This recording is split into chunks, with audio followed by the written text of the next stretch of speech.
बीकानेरी भुजिया को कुछ खास बनाता है, जिसकी वजह से लोग भुजिया को, अगर उसको बीकानेरी भुजिया कहते हैं तो उसे ट्राई करने की कोशिश करते हैं। ये जोग्राफिकली कितना पावरफुल है इसका अंदाज़ा आप इस बात से लगा सकते हो कि इसे जोग्राफिकली इंडिकेशन पेटेंट भी मिला हुआ है GI 142 कि बीकानेर में बनने वाले भुजिया को ही सिर्फ बीकानेरी भुजिया कह सकते हैं, और अन्य कहीं भी बनने वाला सेम इंग्रेडिएंट से, सेम सामग्री से बनने वाली चीज़ को सिर्फ भुजिया या आप जो भी कहना चाहें, पर उसे बीकानेरी भुजिया नहीं कह सकते। बीकानेरी भुजिया को शुरू करने का श्रेय हमारे परिवार को जाता है। हम लोग इसको कहने में बहुत प्राउड फील करते हैं कि we are the pioneers of Bikaneri भुजिया।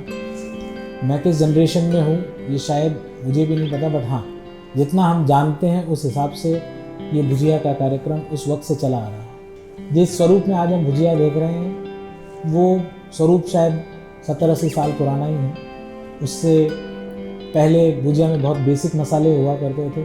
जो चीज़ शुरू से भुजिया को खास बनाती थी वो थी मोठ की दाल से बनने वाली ये नमकीन। भुजिया का इंडस्ट्रियलाइजेशन इस बड़े स्केल पे दादाजी के जो बड़े भाई हैं हल्दीराम जी, उनको जाता है। वो बहुत एक विजनरी आदमी थे और उन्होंने इस बिज़नेस को एक नई हाइट दी, और आज पूरी दुनिया में ऐसा कोई नहीं है जो भिखाराम जानमल या हल्दीराम को नहीं जानते। पूरी दुनिया में, पूरे हिंदुस्तान में आप बीकानेर के नाम से कोई दुकान खोल लीजिए और वो दुकान चलने लगी। ये इस बात को प्रमाण करता है कि बीकानेर नाम में लोग विश्वास करते हैं। Quality never comes at a cheap price, but definitely it do not even comes at a bomb price. कि भाई क्वालिटी खाना या क्वालिटी बनाने के लिए आपको एक एक्स्ट्रा ऑर्डिनरी प्राइस पे करनी है, ऐसा बिल्कुल नहीं।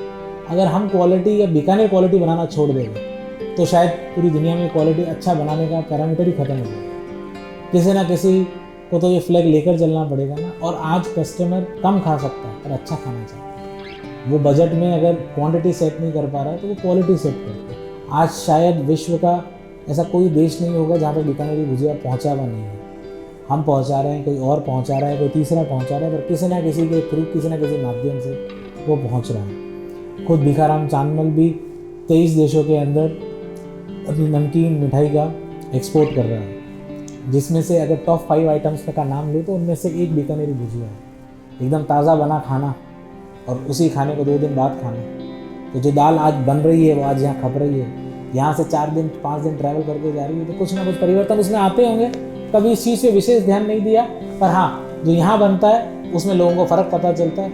लोग खुद बता देते हैं कि ये बीकानेर में बना है और ये बीकानेर में नहीं है। स्वरूप बदल सकते हैं, तरीके बदल सकते हैं, और बनाने के तरीके बदल सकते हैं, लोगों तक पहुंचाने के तरीके बदल सकते हैं, लोगों तक के स्वरूप में पहुंचने लगेगा वो तरीके बदल सकते हैं। जो बात नहीं बदलेगी वो ये है कि बीकानेरी भुजिया खाने से जो चेहरे पे स्माइल आती है वो पहले भी आती थी, आज भी आती है और आगे भी हमेशा आएगी। मेरे दादाजी मोहनलाल जी, जो चांदमल जी के छोटे बेटे थे, उनका ये कहना था कि भी उनके पिताजी या उन्होंने जो अपने दादाजी से सीखा वो ये था कि हमारी जीवन की सारी जो एक्टिविटी है वो खाने के इर्द गिर्द घूमती है। उसकी वो व्याख्या ऐसे करते थे कि खाना एक ऐसी चीज़ है जो हमारा दुख में दुख कम करती है और सुख में सुख बढ़ाती है।